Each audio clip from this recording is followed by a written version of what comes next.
All right, looks like we've admitted folks. So good afternoon. Thank you for joining us today for this overview of OregonBuys and an introduction to our new procurement system. My name is Tim Boyd. I'm the Director of District and School Effectiveness in the Office of Education Innovation and Improvement. I'm joined today by Carmen Xiomara Urbina, Deputy Director at ODE, as well as Julia Alpernis, Procurement and Contract Specialist. We're going to provide an overview of a shift in approach. Carmen's going to be sharing the framing for the webinar and why it's important to meet the goals of our agency. And Julia will be walking through the information on OregonBuys and how potential vendors can navigate the new system and get answered to future questions. So Carmen, take it away. Thank you. So first of all, bienvenidos. Welcome to all of you. Again, Carmen Xiomara Urbina, Deputy Director of the Oregon Department of Education. And we want to welcome, can we move the slides to the webinar goals, please? Thank you. So we want to welcome you again to our seminar, which we're going to be introducing a new system that we have that just got implemented and launched earlier this month. As we have been doing outreach to our different communities, as we are enhancing our ability to be able to serve our communities of color and communities that traditionally historically are underserved, one of the critical things that we have continually heard was that our system around being able to apply to our grants is a bit complicated and nebulous, right?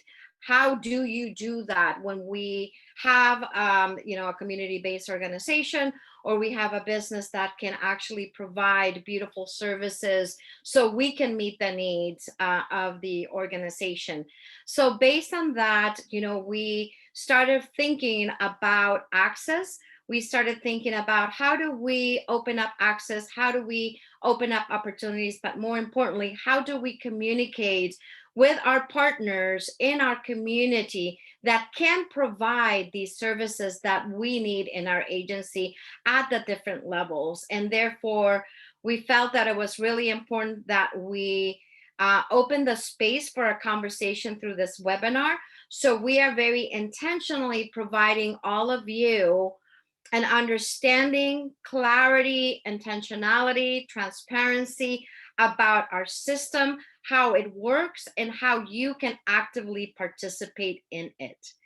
So with this, again, the main goals for today is to share with you and expand and improve access to procurement opportunities, especially for vendors who traditionally, historically have been underrepresented or have not had the opportunity to be able to apply to some of our grants, and provide an initial introduction to OregonBuys, including additional information and some contacts for future questions, and also preview some upcoming opportunities. And we understand that with procurement, these opportunities we're going to be able to share with you at a high level, because we need to also be very intentional about what would we call it, Julia? Help me with the word here that I'm looking for.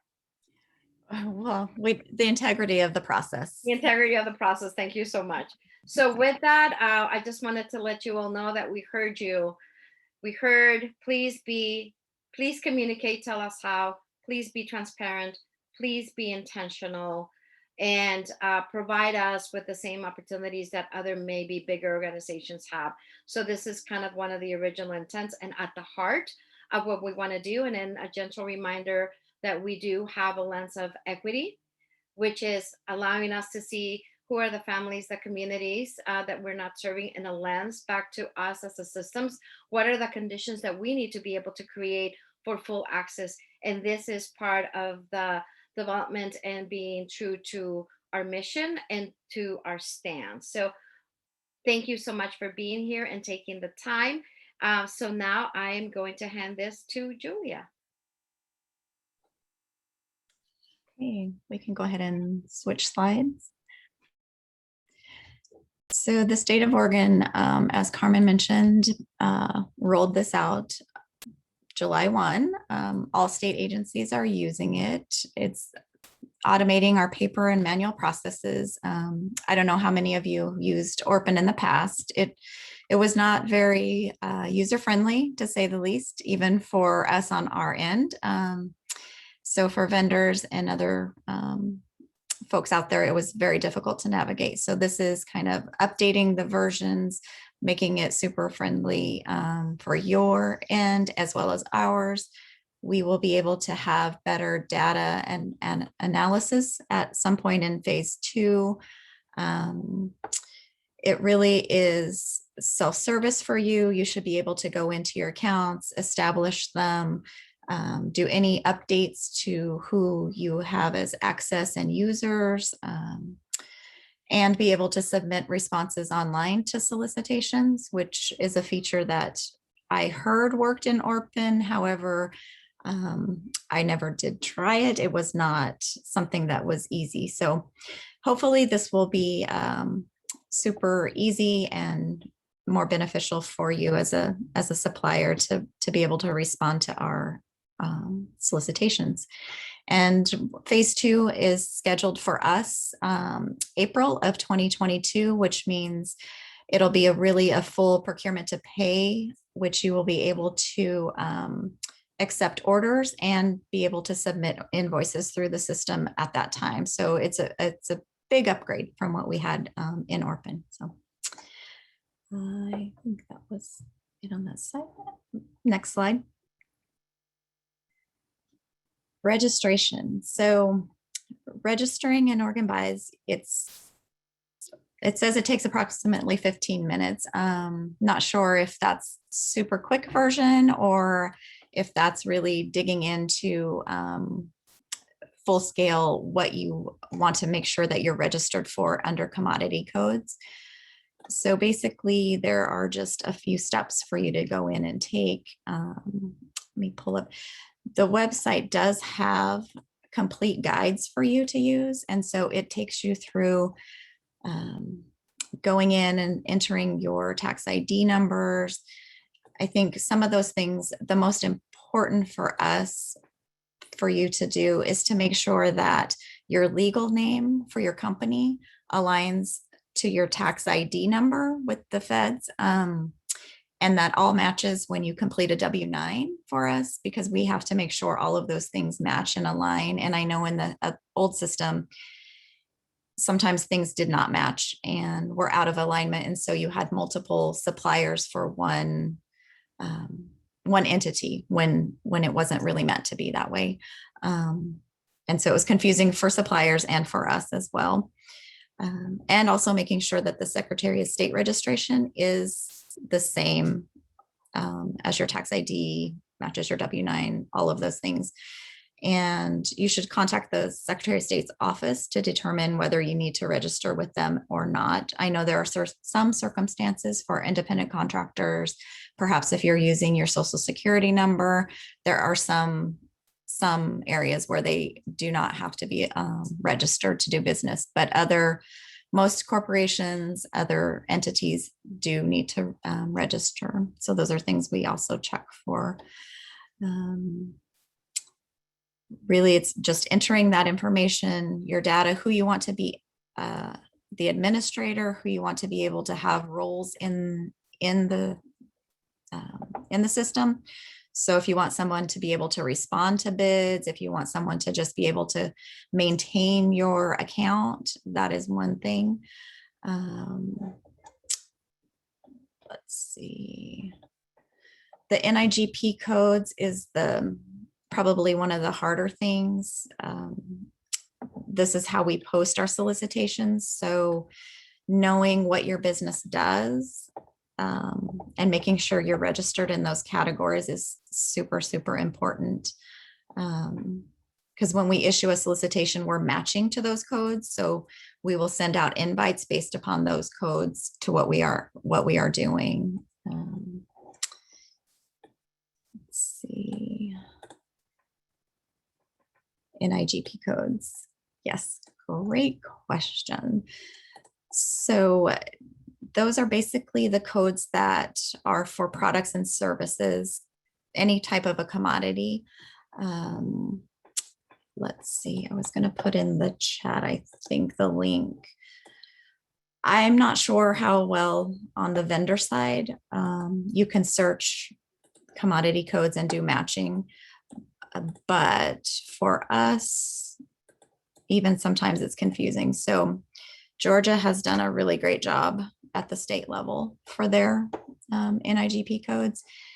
And so it's really that classification of what you do.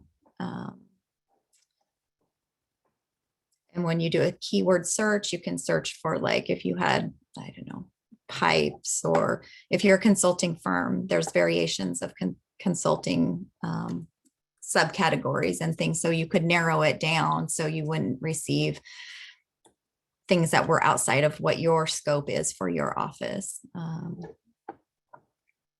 Let's see. I think that was all of step 4, as we had outlined. Let's see. So navigating the system, again, unfortunately, I'm not able to go in and see the view that you have as a vendor and supplier, but all of the documents are in the system attached when you go out to that OregonBuys website. I believe the guides are complete as far as maintaining your users, profiles, maintenance. So if you register first and then you realize you need to go back and adjust your NIGP codes, or you want to add something differently, you can go back in and there's a guide to maintain for your maintenance. There's also a guide specific for being able to create and submit the quotes, to be able to adjust them if you need to prior to a closing. There is also further guides when you go out to OregonBuys webpage. Maybe we should have done that. You can openly search for bids without having to log in or be registered at the time. But in order to respond to one, you do have to be registered. So hopefully at some point, I know a couple of entities that registered for this webinar today are registered. Your office will, or your entity will have one main user who will enter you if you want to have access to it. So that's an internal process for each entity as they deem appropriate. On the main page on OregonBuys, you have to scroll down. Well, I guess from the top, you can click on important links and it'll take you down to the bottom, which has the Cooperative Procurement Program, the COBID Certification Office for Business Inclusion and Diversity, as well as those general supplier activities in the middle. So you can just go out and search for bids. You can download the whole list of everything that's out there. This system is a little bit different. Again, if you had used Orpin, things were called what they were called. So if you were issuing a sole source notice, it would be posted and it would state sole source notice. In this system, everything is posted as a bid. And so whether you're looking for an RFP, a quote, a notice for special procurement, or a sole source, all of those will be listed in that bids, underneath that bids tab. Let's see. I think it covered that. Thanks for putting that link in there, Tim.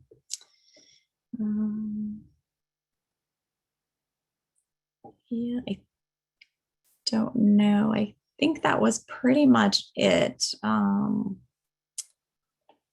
Again, searching, you don't have to log in. You can see it from the main page, but in order to respond to it, you do need to be registered and logged in. Let's see, anything else on that one? I think Tim's turn, unless there's other questions for those portions.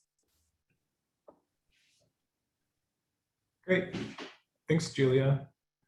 Again, as Carmen stated in the beginning, given procurement rules, we're only going to provide a really high-level overview of some of the upcoming opportunities to contract with the state of Oregon from the Department of Education's kind of standpoint. Again, OregonBuys is serving the entire state and all kind of state contracting. So when we get into some of the acronyms,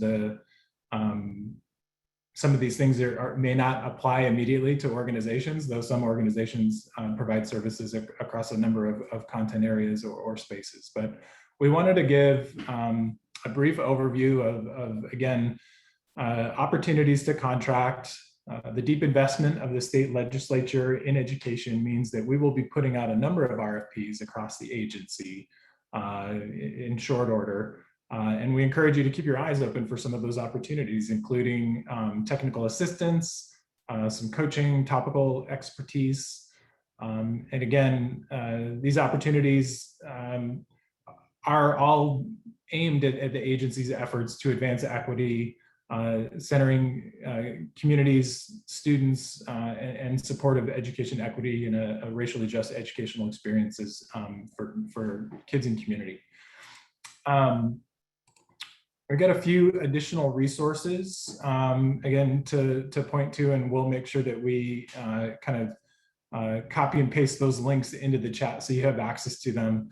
But again, on the OregonBuys website, registration information and some direct contact information for the folks that kind of run the back end of the OregonBuys. And Julie, if I miss any of this, please correct me. So, can you move the slide, please? Oh, sorry about that. Yeah, we'll go next slide to the resources. There we go. And again, the supply link that Julie had mentioned previously that gives an opportunity to move through potential solicitations or opportunities to contract. Julie, what did I miss there? The one thing I would add is if you do have problems with your registration, there is a difference in the help desk. So if you are a firm, independent contractor of that nature, you can use the one that is listed on the slide for help desk. Otherwise, if you're part of another governmental body in the state, we refer to it as an ORCAP member.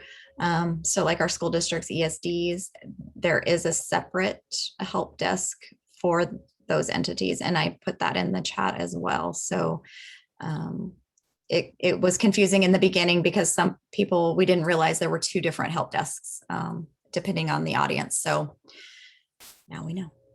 So Julia, let's say that I am a small community-based organization, 501c3. I'm located in a rural community. I'm a very small, again, organization, maybe, $400,000, and I want to be able to provide services to a very specific community. And I don't know how to navigate the system, but I know that there's some possibilities that are going to come out to serve my specific affinity group, the communities that I serve. And I don't know anything about the state system. I know that these grants are coming, these opportunities are coming. I have the services that are culturally specific, language specific to serve this particular community. What do I do?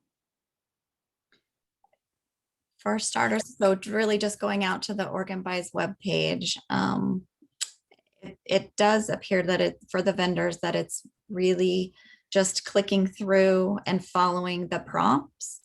And again, if someone is stuck in one of those spots, those two help desks should be able to help navigate them through. I know in the old system, we were able to sometimes do some things for suppliers, vendors, but in this system, it's really all restricted to the suppliers themselves. So they really do just go through, follow the prompts. And then if there's any difficulties, really reach out to a live person I think this is also a very big upgrade, is that these are fully staffed and you can talk to a live person right away. Whereas in the old system, you had to either leave an email or a voicemail. And sometimes even for us, they didn't get back to us. So this is way more, they're way more responsive and Got perfect. it. So Michelle, can you take us to the registration information to that link? Is that the web page, Julia? Let's see, the main, so for registering in OregonBuys, you would go to the main page, which, I think it's in the previous slide, correct? yeah, it's in one of the first ones. So it just kind of walks you through, and I put that in the chat. So, but yeah, you can go to the supplier activities and complete registration. If you started it and stopped, it looks like you can kind of go back, so you don't have to necessarily complete every single thing in one shot. So that appears to be a nice feature. And then just up at the top of the web page onto the upper right, it has a blue register box, so you can go out and register there. So Michelle, is there the opportunity for us to be able to go into the website so we can kind of do a show and tell? And so we can physically see it? That's the resources. The one I just put in the chat takes us to that. There we go. Yeah. So then I'm a new CBO, super scared of the state, you know, and the requirements, but I really want to be able to support our families in my community. So I go here and then I register. How do I see the opportunities, Julia, in this? So on this page, if we scroll down to the bottom or keep scrolling down the page a little bit, there's that open bids underneath in the middle there. Yep. Mhm. So we would click in there. And here it shows everything. So there's all these pages and all these things that are live right now. But so you can either go back through page by page, you can download this list, or up there's a green box that you can expand, and it says advanced search, I think.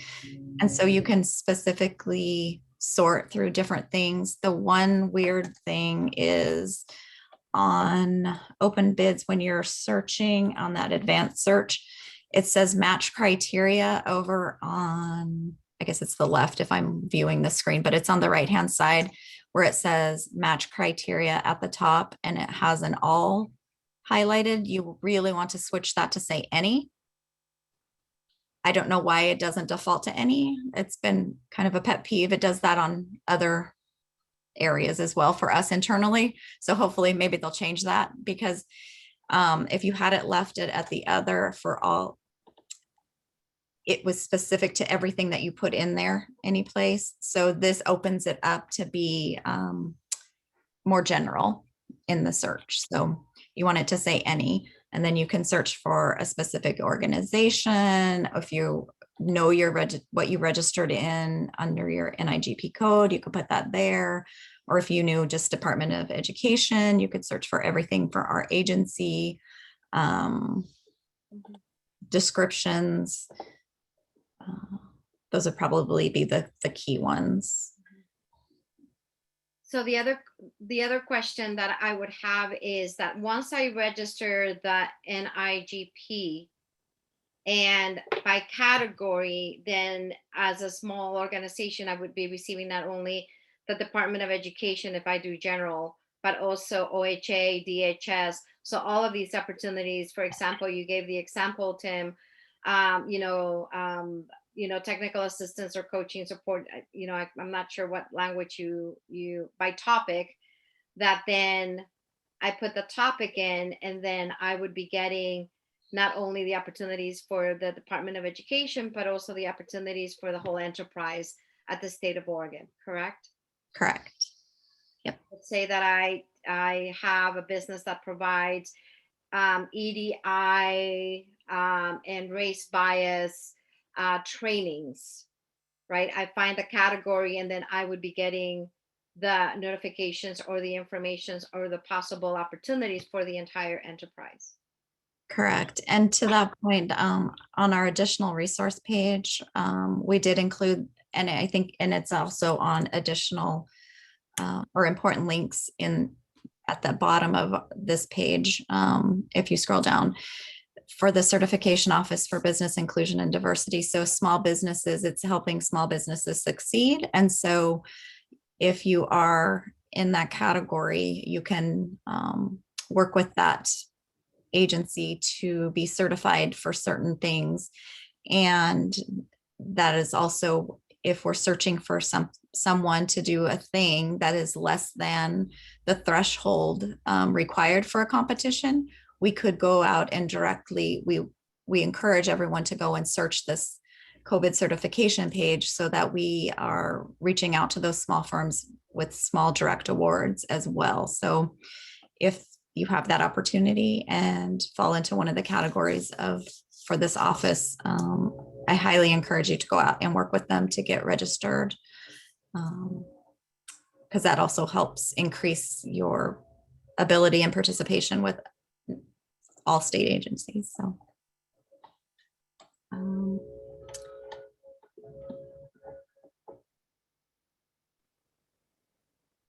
let's pivot back over to the slides quickly, Michelle, and just talk about a couple more resources, and then we'll field some questions, because I think one of the resources we have can kind of, again, point folks to how to better kind of move through the registration process, and some potential certification type things that might need to be worked through.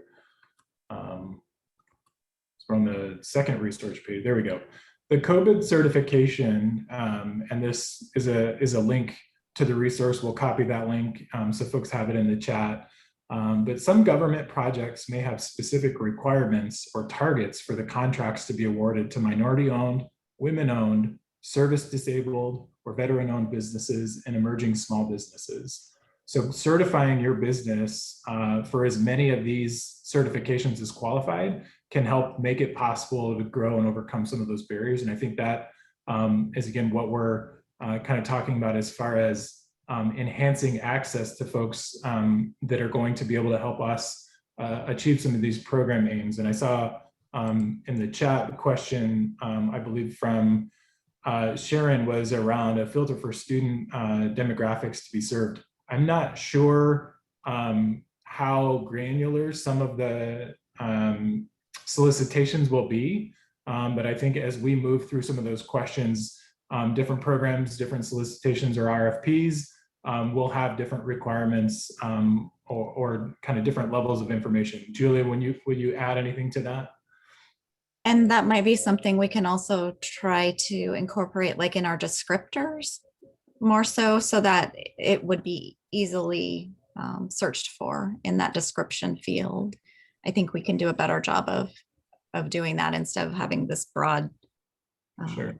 generic thing. So we can strike that. It's a great question, helping us get better already. This is awesome. The second kind of resource that we have here is Salem Capital Connects. Salem Capital Connects is a community of partners promoting economic opportunities for Oregon small businesses.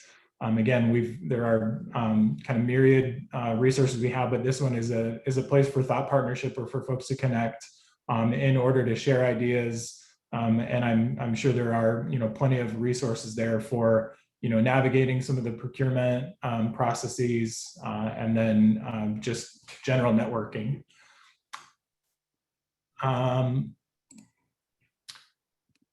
So we'll go to the next slide. Again, opportunity here just to kind of help raise awareness for the shift from ORPN to OregonBuys.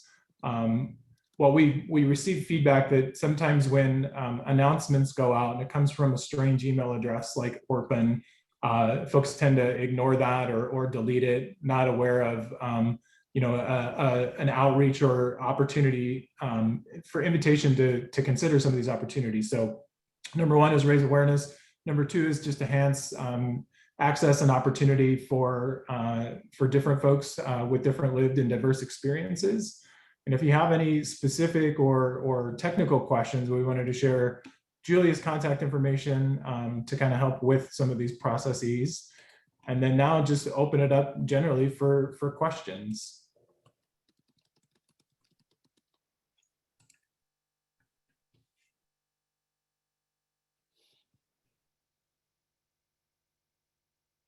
Hey, Tim, Nicole had a question earlier in the chat that said, can you repeat how we set up the notifications for open bids in our area of expertise? I'm going to hand that to Julia.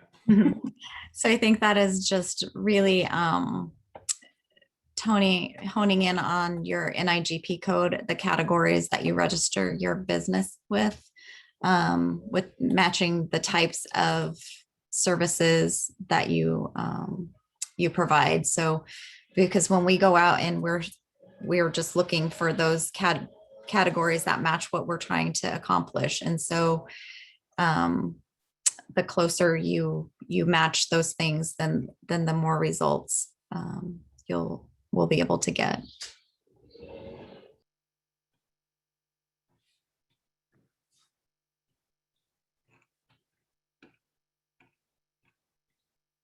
Scrolling the chat here to see if we have any additional questions.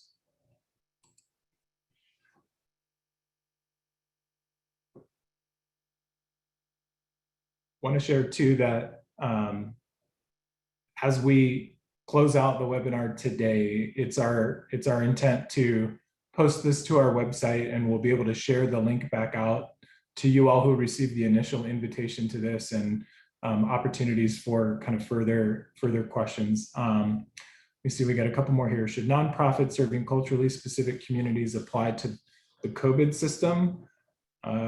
We aren't owned by anyone, so I just wondered. That's a great question, David. Julia, how do nonprofits like become certified? Is that maybe an offline question or something we can support with, or do you have a short response? I would say just to reach out to the COVID office, because they know whatever, if that's a possibility, or if there are other things that they can help with. Great. Olivia asks, when should we get registered? I think, again, that's going to be kind of a personal preference or opportunity. If you're scanning some of those opportunities and see something, obviously register, immediately. But then I think, the sooner, the more quickly folks will be able to apply or respond to the solicitation as they come up. And I know those are kind of to be determined or on a rolling basis as, different programs come online. And then Dr. Taylor, I see your question. Yes, this OregonBuys is replacing ORPN, which was the competitive grant kind of application portal. It will be the system. Is that accurate, Julia? Well, so we are also going out. It hasn't been sent out yet, but we are in the process of working on getting a grants management system. So that would be where we will eventually have all of our granting things go through. But for now, we are posting the opportunities on OregonBuys for both contracts and grants until we have a different system. But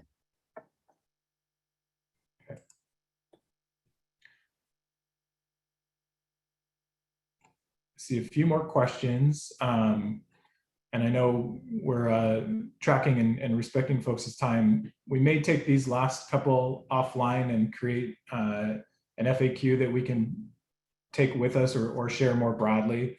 Again, I know folks have existing awards. I think there's probably a bunch of very unique responses depending on where we are in the process.